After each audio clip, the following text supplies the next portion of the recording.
out there. Fake news. We just love that mainstream media. Smash the media! Okay, so that's what I want to thank all of you for. When we're organizing these protests and trying to get people going, get people motivated, the first time we had a protest was actually Easter Sunday. And I put some information out on social media and I thought, I wonder how many people are going to show up for this. And this was probably the first protest in the country at that time. Lansing, Michigan went off 3 or 4 days later, and that was the first one that was known publicly in the media. And the first protest that we had, there was about 50 people that showed up, and those people were brave. We had no idea what the sheriff's department was going to do to us. No idea at all. So they all showed up. We walked up and down the street. We had our flags, and it went great. Second protest, 1 week later, 1,000 people showed up after everybody knew it was safe. And here we are today, a couple of months later, and look at this, thousands and thousands of people out here marching and rallying, motivated, protesting. Sending a message to Gavin Newsom, the most lawless and worst governor in the history of this state. Absolutely horrible. And as a former law enforcement officer of 24 years, I like to say this.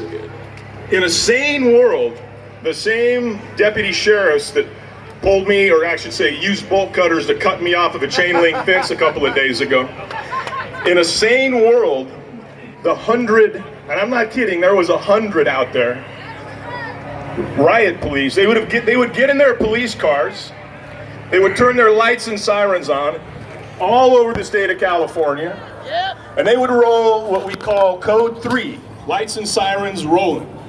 Right here, right behind me to this Capitol, they would march up those steps, they would walk into that Capitol building, they would drag Gavin Newsom out in handcuffs for what he is doing. Gavin Newsom is committing crimes against humanity. Treason! Criminal with the acts that he is doing. Treason! In a sane world, that's what law enforcement would be doing today. Rolling Code 3 right up those Capitol Damn steps straight, and dragging brother. him out by the hair in handcuffs. Yeah, boy! So as I was walking up here earlier, my daughter says to me, where she's somewhere here, and there's my lovely wife right down here. I can't thank enough for all the support. When she married me, she had no idea she was going to be videoing me getting drug off of a chain link fence by 100 cops. She had no idea. Hey, we shoot them. But my daughter is also here, right down there, lovely Heather. And we're walking up the street to come here, and she said, "Hey, Dad, guess what? In Orange County, they're going to open malls and some dining areas, and it's going to be kind of free again." I'm so excited. And then she says, "Oh, but guess what? They're going to mandate masks." No new normal! That's right. No new normal! That's going to be the next fight, right? See, so that they're going to have to pull us out of shopping centers for refusing to wear a mask. Masks don't and that'll work. be the next act of civil disobedience. And for any of you that were at the San Diego protest a couple of weeks ago, let's hear it if you were in San Diego. What motivated me to hop that chain link fence with my friends and our wrenches and our bolt cutters was Graham Ledger. You remember his speech that day, Graham Ledger? He's one of the hosts of OAN, One American News Network. Yeah! And that day in San Diego, he said something that just stuck with me, and it motivated me because he was 100% right. He said, "Let this today, Sacramento, be your last rally. From this point forward, it's all about civil disobedience." When we march up and down the street with our flags, it is communal and it feels good, and that's how it needed to begin. Yay! But now, we got to escalate. It's on. And then we have to escalate to civil disobedience. And if you notice from 2 days ago, it gets your attention. Mira! It gets your attention. I'm going to wrap this up here. I know we got several more speakers, and I just want to say one last thing. Be optimistic. Say it. People right now are awake. People that you might have thought were an uber progressive just a few months ago, and I know this because I was in the yoga world teaching yoga, believe it or not, after my law enforcement career. And it's a very progressive community, and as I started to fight back, some of these yogis who are uber leftists are sending me private messages saying, hey, I just want you to know, I'm awake now. Please keep fighting. I had no idea what was going on in this world.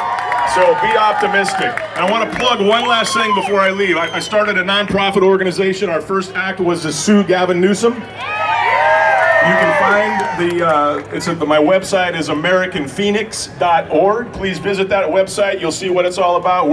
It's about where we go from here after the lockdown, because we can never, ever return to the way it used to be. We're awake, we're never going back to sleep, and now it's time for change. Peace, baby. See ya. Thank you.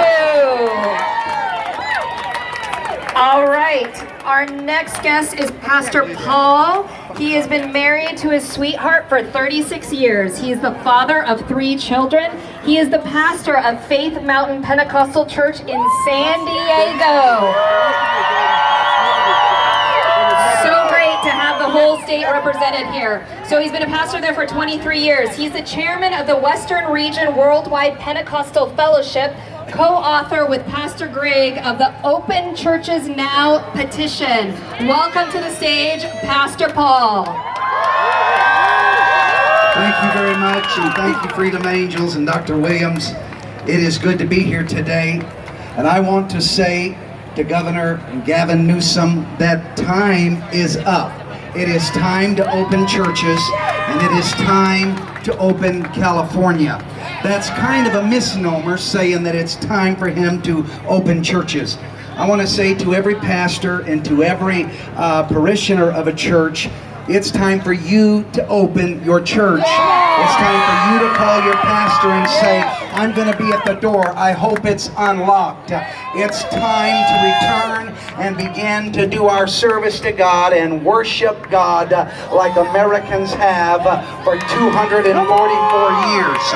I want to remind the governor that 244 years ago, this great nation was founded with the laws of the land that guaranteed to protect the rights and freedoms that we have. He has only been a governor for a matter of months, and he only has a matter of months left, but the Constitution will stand on for decades and centuries by the grace of God. I want to say something to our faith community and churches. Listen, you went far beyond the call of duty when the crises of the virus first surfaced, or the perceived crises. But now we recognize that there is no crises. Within a matter of 2 to 3 weeks, they knew they had a medicine for it, a very effective medicine. They knew how to monitor it and control it, and to demand that you healthy people cover your face like a criminal and stay locked in your house on home arrest while they deliberately move sick people into retirement centers and say it's up to you to protect the others. It's time for us to wake up and say, I'm taking back my church. I'm opening my church. I'm opening my state. I'm opening my business. It is your God-given responsibility. Furthermore, let me just say, I know it's just a play on words calling it civic disobedience, but it is not civic disobedience. This is civic disobedience.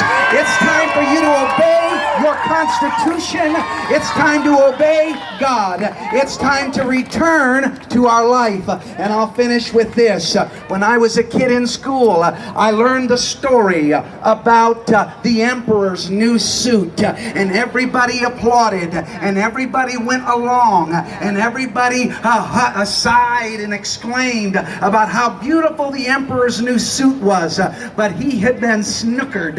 He had been swindled by some famous tailors, and the emperor was naked, and everyone in the crowd went along with the story.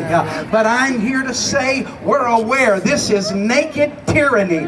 This is naked disregard for churches. It is naked disregard for the lives of Californians and Americans. And so I encourage you, don't be afraid to return to church. Pastors, don't be afraid to open your doors.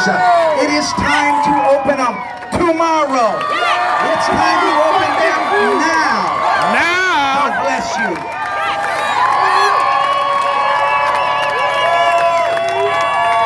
I had the honor to stand by him earlier when he was speaking to media,